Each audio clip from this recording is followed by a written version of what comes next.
Anishka Gheewala and welcome to I Love Chile's news broadcast. Here are your latest headlines. Partial reopening of the Torres del Paine National Park, forest fires sweeping the Bio region, Codelco buys Anglo-American stake, Piñera meets with former President Michelle Bachelet, and a death in the Dakar rally. In culture and entertainment we have Santiago Amil Theatre Festival, Chile Symphony Orchestra summer concert season begins, and last but not least, here's sports. Fernando Gonzalez loses in the final of the Tennis Summer Cup, Mackay School to host Rugby Sevens competition.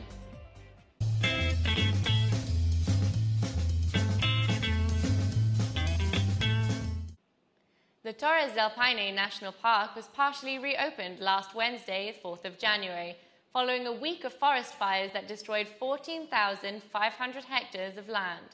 Approximately 100,000 of the 240,000 hectares that form the park are open to tourists again, which will hopefully see an 80% return of tourism in the area. In terms of the damage done to wildlife, President Piñera said that 14,500 hectares of damage done in the park represented just over 6% of the total area of the park, and that only 30% of the affected area was native forest. The majority of the damage was done to grasslands and steppes. The fire broke out last Tuesday before spreading due to adverse weather conditions that are common in the area and the fact that the location is in a hard-to-reach spot.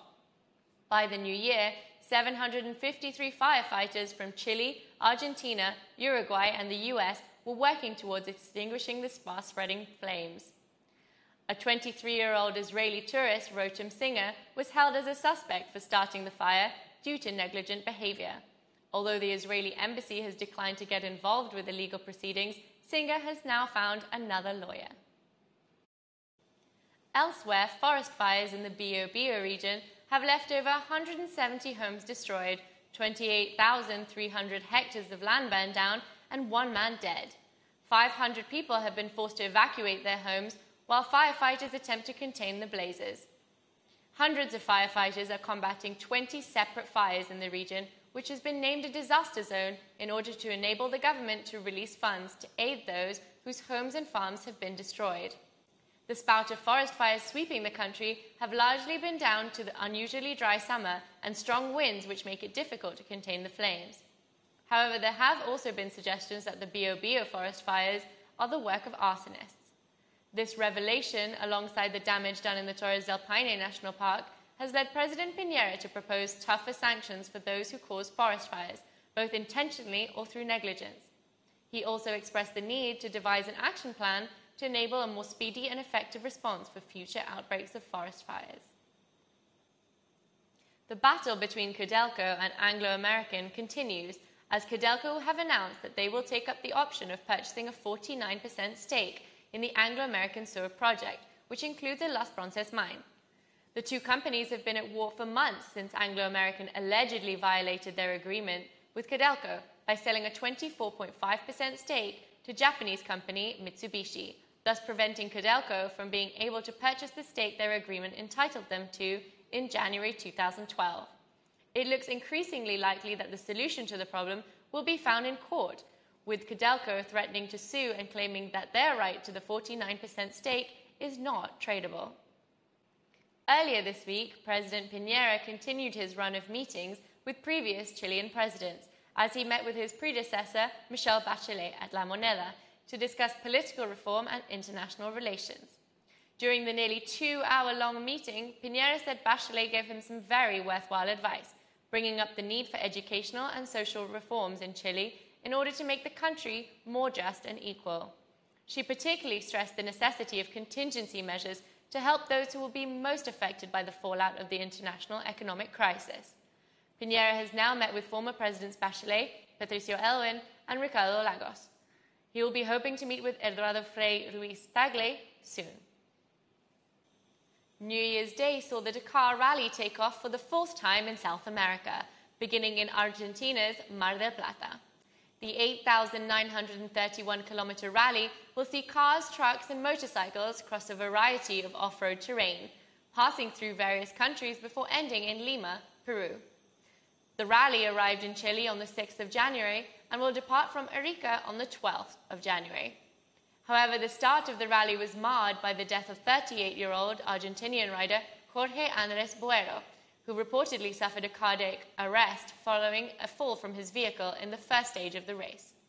Although all efforts were made to save him, he died on his way to the hospital.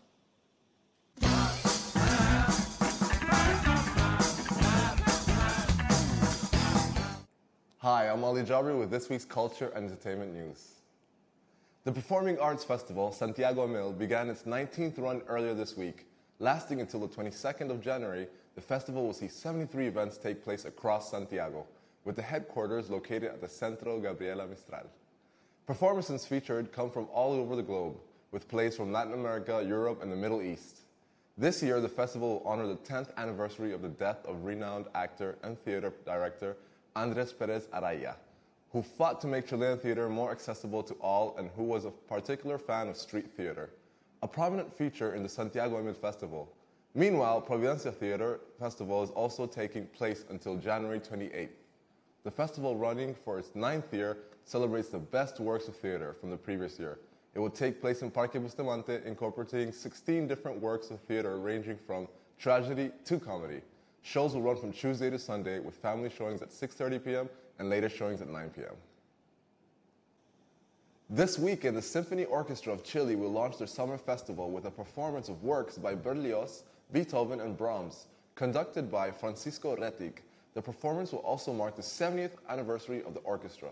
As part of their summer season of concerts, Chile's longest-running orchestra will perform a number of times throughout the month, also taking part in the International Festival of Contemporary Music for the first time in 40 years.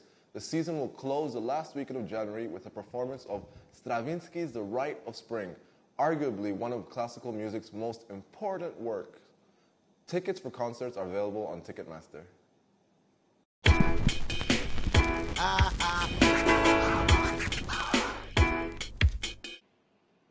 And now, on sports.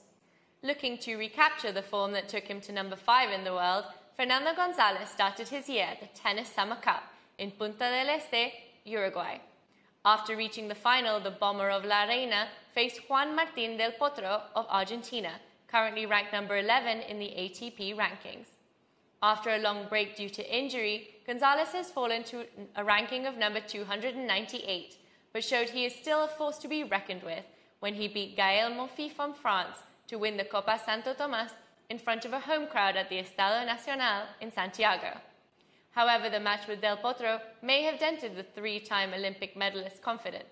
He went down in straight sets, losing 6-3, 6-4. It is unlikely González will compete in the Australian Open. However, it is expected he will take part in all of the South American ATP events.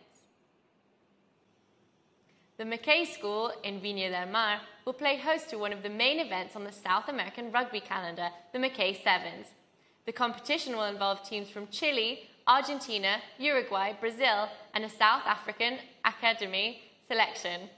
Before the McKay Sevens, Chile's team, known as Los Cóndores, will face their first challenge with a team to Punta del Este, Uruguay, to take part in a competition over the weekend of 7th and 8th of January.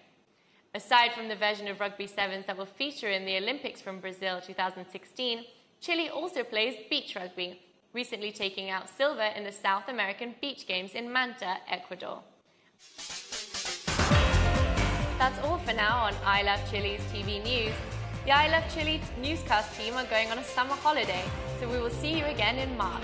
But don't forget, if you want daily updates, log on to ilovechile.cl for your daily news provided by Chile's only English TV news. Thanks for watching.